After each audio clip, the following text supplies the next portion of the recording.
আমরা দেখেছিলাম গত বছরে আপনি ছিলেন না, দীর্ঘ 5 বছর ধরে আইএসএফ এর কোনো ব্যানারে আপনার কোনো প্রোগ্রাম আমরা দেখিনি। আগামীকাল সবাই চাইছে বড় ভাইজান আসবেন, আপনি কি থাকবেন উপস্থিত? কালকে আসবেন? এখনো পর্যন্ত ইরাদা তো আছে, আসার একটা ইরাদা করেছি আসা। তবে আমার টার্গেট ছিল ব্রিগেড পয়েন্ট। যেমন আইএসএফ এর পক্ষ থেকে কাগজ জমা দেওয়া হয়েছিল, আমার একটা পারাজনীতির সংগঠন আছে তার থেকেও কাগজ জমা দেওয়া হয়েছিল। কিন্তু দুঃখের বিষয়, আমাদের সেনা ভাইরা বন্ধুরা তারা বলেছেন, দাদারা, যে 31শে মার্চ পর্যন্ত তাদের নাকি কোনো প্যারেড আছে, কাউকে দেওয়া হবে না। যখন কাউকে দেওয়া হবে না, সে জায়গায় আমাকেও যখন দেয়নি, দুঃখ পাওয়ার তো কিছু নাই। সেটা দেখা যাক কতটা কি হয় না হয়। তবে ব্রিকেড হলে আমি বড় খুশি হতাম, কারণ মানুষকে বারবার ব্রিকেডের কথা বলেছিলাম, মানুষ ব্রিকেড মুখ হয়েছিল। তবে আমি সবাইকে বলবো, আগামীকাল 21শে জানুয়ারি প্রথম শহীদ মিনারে আসো, এত মানুষ আসো যেন আগামী দিন মানুষ বুঝতেই পারে যে ব্রিকেডও আমাদের জন্য প্রয়োজন আছে। এবং আগামীতে মার্চের পরে আমিও চেষ্টা করব, আইএসএফও চেষ্টা করবে, যাতে করে আমরা ব্রিকেড যদি পাই তখন আবার একটা প্রোগ্রাম। আগামীকাল আগে 5 বছর পূর্তি হচ্ছে একটা আইএসএফ এর জন্য মাইল ফলক, সেই মাইল ফলকে আপনি ফের আসছেন। যেদিন উপস্থিত ছিলেন সেদিনও আপনি প্রথমে গেছেন, আজকে আবার ফের সরজমিনে খতিয়ে দেখতে এসছেন। কিরকম লাগছে যে কিরকম মানুষ আসবে, কত মানুষ আসবে? না, মানুষের তো সারা ব্যাপকভাবে আছে এবং মানুষ তো চাই। এখন বাংলায় বিরোধী দল হিসাবে শাসকের বিরুদ্ধে একটাই দল আছে মানুষের কাছে, সেটা হচ্ছে আইএসএফ। তথাকথিত কিছু মিডিয়ার কাছে হয়তো অন্য কাউকে দেখানো হয়, কিন্তু বাস্তব সারজমিনে যদি আপনারা দেখেন তাহলে আইএসএফ হলো প্রকৃত এখন বিরোধী শক্তি।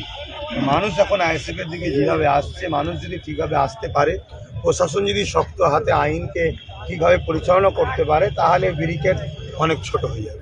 21-এর নির্বাচনের আগে আপনাকে যেভাবে সক্রিয় দেখা গিয়েছিল, এবারেও কি সেই সক্রিয়তা দেখা যাবে? দেখুন, আমি সবসময় সক্রিয়ই আছি, তবে আমার আরও অনেক সাইট আছে, শিক্ষা প্রতিষ্ঠান দেখতে হয়, মনস্ফিতি দেখতে হয়, আরও অনেক কাজ আছে।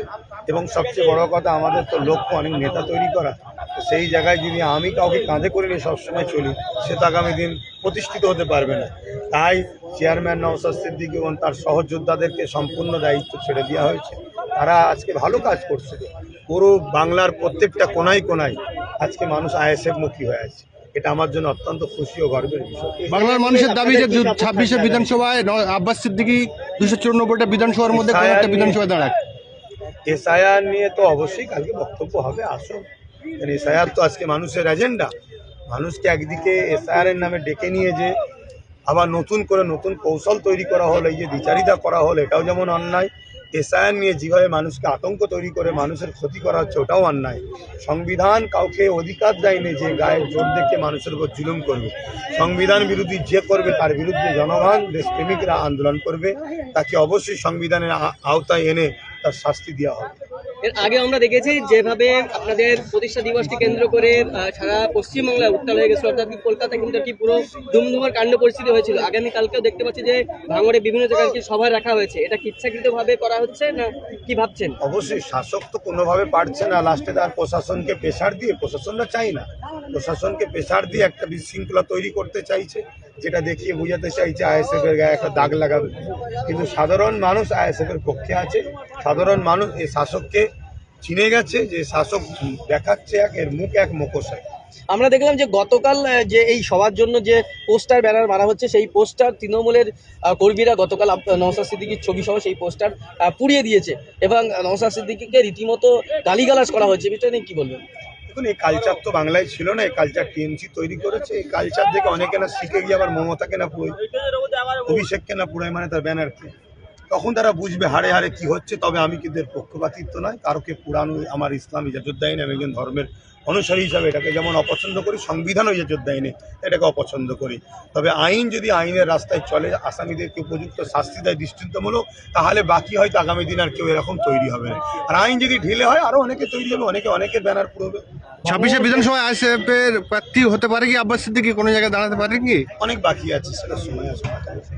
যে গত 21শে জানুয়ারি গত বছর নওশাদ সিদ্দিকী তিনি উপস্থিত হতে পারেননি, তিনি অডিও কলে বিবৃতি দিয়েছিলেন এবং সেখানে বলেছিলেন যে আগামী বছর দুই ভাই একসঙ্গে থাকবো, ব্রিগেড সমাবেশ না হলেও শহীদ মিনার সমাবেশ হচ্ছে। আপনার উপস্থিতি কি কনফার্ম থাকবেন আপনি? আমি 99% বলছি, আমার ইচ্ছা আছে কালকে আসার, এখনো পর্যন্ত প্রস্তুত আসার জন্য।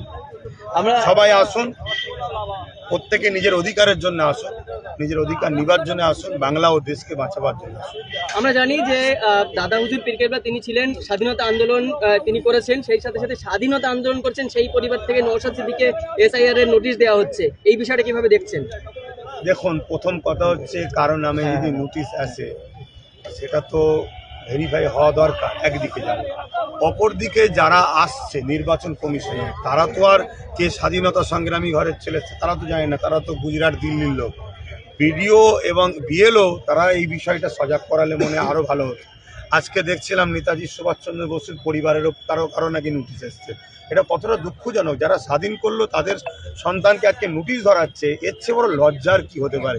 এরা দিশেহারা হয়ে গেছে, এরা মানুষকে পায় না, এরা অর্থ আর গায়ের জোর দেখিয়ে এরা যা খুশি গণতন্ত্রকে হত্যা করছে। এর বিরুদ্ধে মানুষকে ঐক্যবদ্ধ হওয়ার আহ্বান জানাচ্ছে। ইলেকশন কমিশন বলছে এই আরও চাইলেই তারা কিন্তু সমস্ত সমস্যার সমাধান করতে পারে, মানুষের হয়রানি বন্ধ করতে পারে। তো সেক্ষেত্রে এই আরও কিন্তু যথেষ্ট রাজ্য সরকারের পক্ষে কাজ করছে বলে অনেকে অভিযোগ করছেন। দেখুন, আমি স্পষ্টভাবে বলছি, এই যে SIR বা এই যে মানুষকে যে হ্যারাসমেন্ট হচ্ছে, মানুষের তথ্য চাইছে মানুষের সংশোধনের জন্য, বা মানুষের ভুল তথ্য হয়েছে যেটা নামে বলছে, বা বিভিন্ন যে জিনিসগুলো দেখাচ্ছে যে মিস্টেক হয়েছে, এতে দিদি মোদি উভয় দোষী আছে। যে কি পদে আছে না আছে, যে পদেই থাকুক, দিদি মোদি উভয় মিলে মানুষকে নিয়ে নাটক করছে, ভয় দেখাচ্ছে, আতঙ্ক তৈরি করছে। 2021-এ NRC ভয় দেখে করেছে, এখন SIR এর ভয় দেখে 26টাকে পার করার এরা পরিকল্পনা করছে। এরা এদের রাজনীতি রুটি সাজছে, গরিব মানুষ মরে মরুক গে যাক, প্রেশান করে পড়ুক। SIR এ ভয় পাওয়ার কিছু নেই তাহলে? দেখুন, আমি বললাম রাষ্ট্রীয় SIR যদি হয় ভয় পাওয়ার কিছু নেই, কিন্তু রাজনীতির SIR যদি হয়, রাজনীতিকরণ যদি হয়, তাহলে ব্যাপকভাবে ভয়ের ব্যাপার আছে। মানুষের মৌলিক অধিকারকে কেড়ে লাগবে। SIR তো রাজনীতিকরণ হয়েছে তাহলে? রাজনীতিকরণ যদি হয়ে থাকে, অন্যায় হয়েছে, যারা করেছে তাদের বিরুদ্ধে মানুষকে ঐক্য হতে হবে, আইনের আওতায় তাদেরকে নিয়ে আসতে হবে, আইনকে সামনে রেখে তাদের বিরুদ্ধে আমাদের সংগ্রাম বিভিন্ন জায়গায় শক্তিশালী করতে হবে। বিভিন্ন জায়গায় দেখছি যে বিজেপির নেতারা তারা কিন্তু আর কি ফর্ম 7 নিয়ে যাচ্ছে ভোট নাম কেটে দেওয়ার জন্য, বিভিন্ন জায়গায় আর কি ব্যাগ তারা আর কি মানে ফর্ম নিয়ে যাচ্ছে, এটা কিভাবে দেখছেন? দেখুন, এই বাংলায় বিজেপি আসা অনেক চেষ্টা করছে, বামফ্রন্টকে সরিয়ে TMC-কে দিয়েছে, TMC যাতে আস্তে আস্তে বিজেপির মাইন্ডটাকে বাংলায় চাষ করতে পারে। কিন্তু এতদিন ধরে 15 বছর হয়ে গেছে এই বাংলাতে কিন্তু সেভাবে বিজেপিকে চাষ করতে TMC-ও ব্যাক ফুটে যাচ্ছে।